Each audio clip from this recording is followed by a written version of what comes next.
Welcome back to Programming Fluency. This is section 8.2, calloc, realloc, and patterns. Last time you used malloc to allocate a block whose size you fixed once. In this video, you will learn to allocate zeroed memory with calloc, resize a block with realloc, and build an array that grows on demand. Let's begin. Welcome back.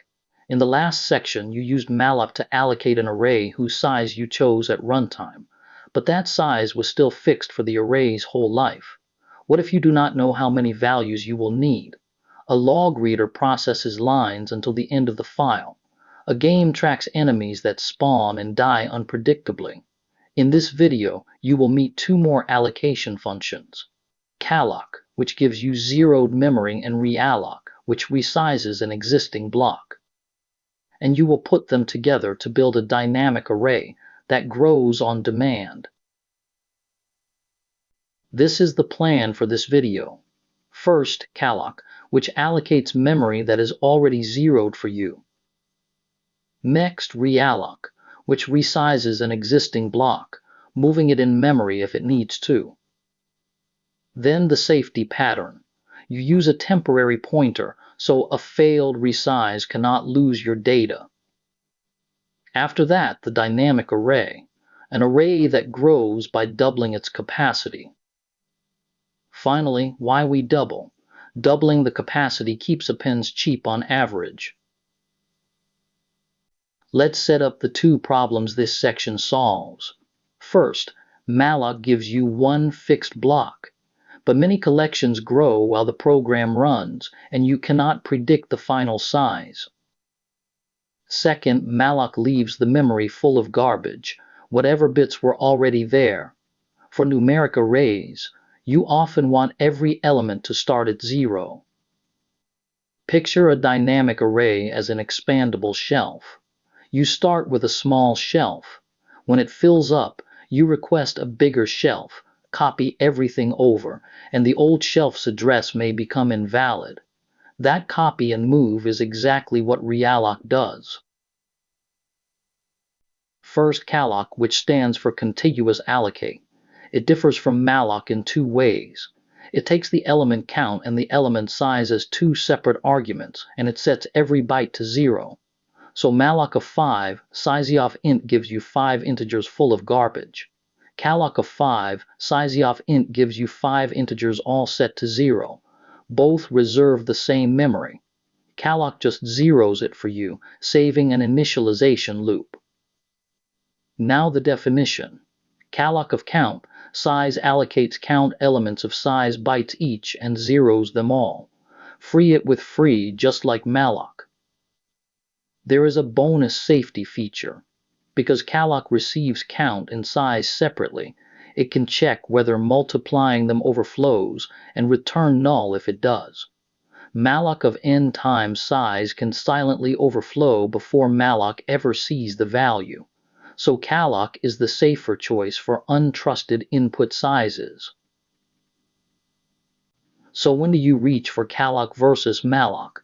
Both allocate the same number of bytes. The difference is the starting state. Use calloc for counters and accumulators, where every element should start at 0.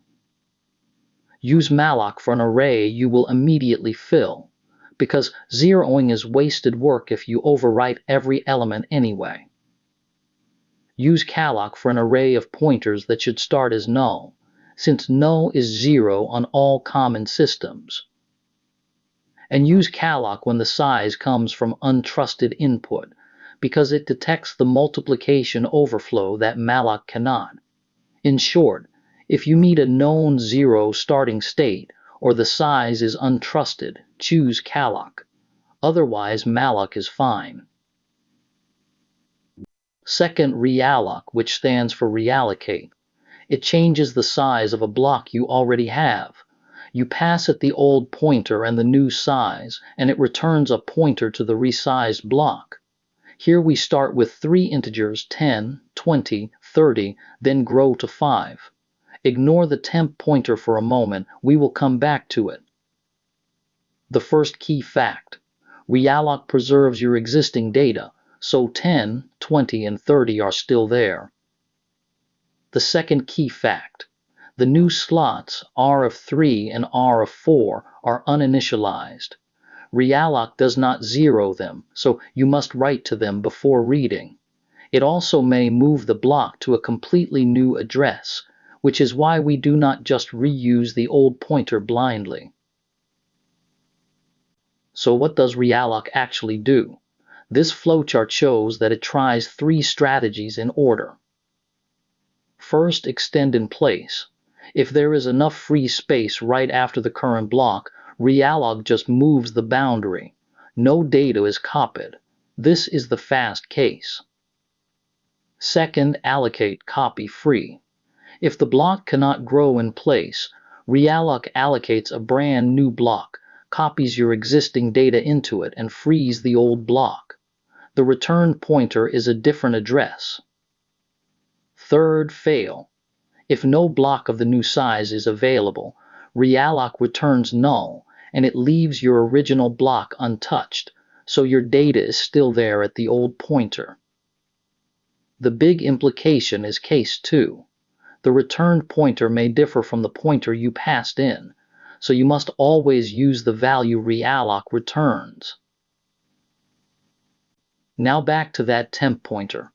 The most dangerous mistake with realloc is assigning the result directly to the same pointer, like r equals realloc of r. Why is that dangerous? If realloc fails, it returns null, and that null overwrites r. But the old block was not freed, so now you have lost the only pointer to it. In one line, you both lost your data and leaked the memory. The safe pattern uses a temporary pointer. Write temp equals realloc of r, then check temp.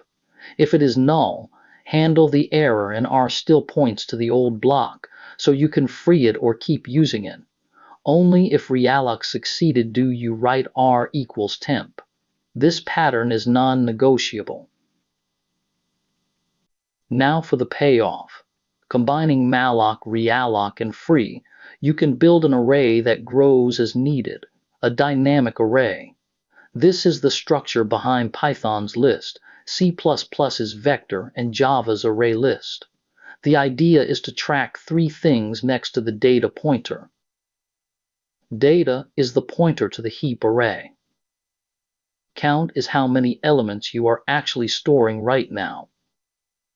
And capacity is how many the array can hold before it needs to resize.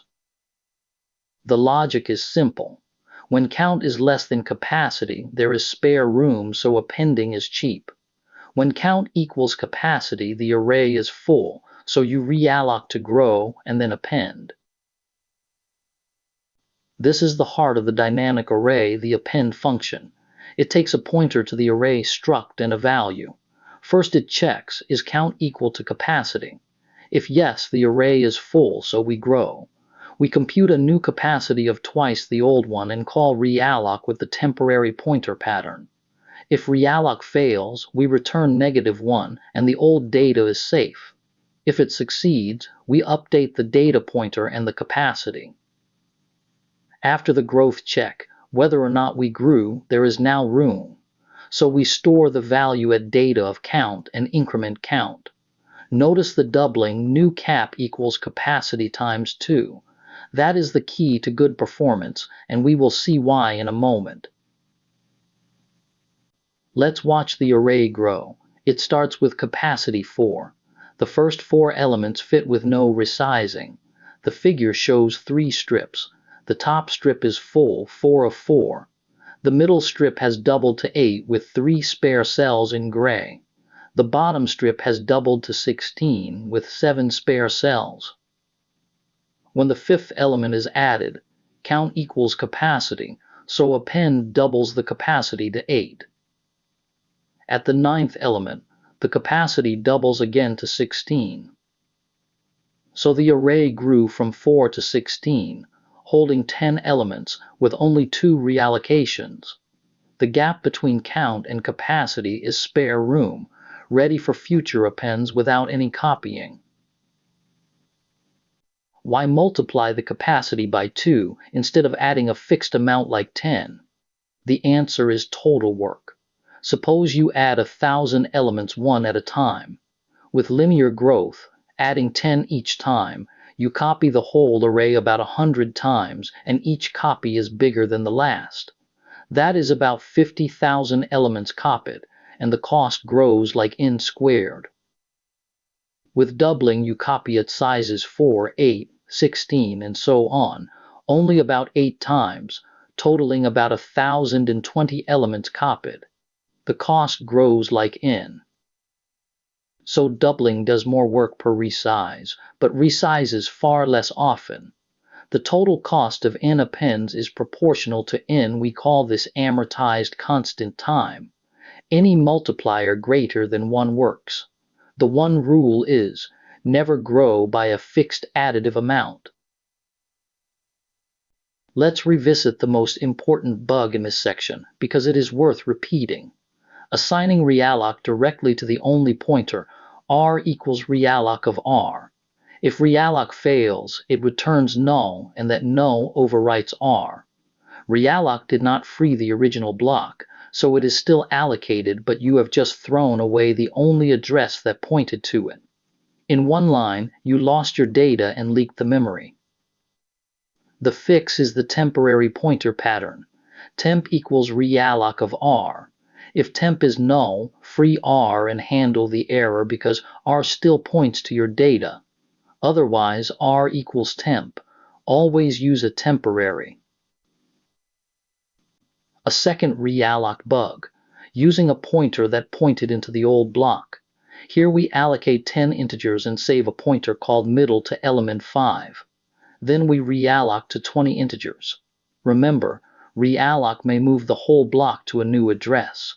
If it did, the old block was free, but middle still points into that old free block. It is now dangling, and reading star middle is undefined behavior. The fix is to recompute any derived pointers after every realloc. So after r equals temp, you would set middle equals ampersand, r of 5 again, computed from the new r. The rule is simple. After realloc, treat every old pointer into the block as invalid. Let's recap. Calloc and realloc complete your dynamic memory toolkit, and together they build the dynamic array. Calloc of count. Size allocates zeroed memory and checks for multiplication overflow, which makes it safer than malloc for large or untrusted sizes. Realloc resizes an existing block and preserves your data, but it may move the block to a new address. So always use a temporary pointer with realloc, so a failed resize can never lose your data. The dynamic array tracks 3 things: data, count, and capacity, and it doubles the capacity when full. Doubling gives amortized constant time per append, far better than linear growth. Next, your dynamic array stores integers. To reuse the same code for doubles, chars, or structs, you will learn void star, a generic pointer, and function pointers, which let you pass behavior as an argument.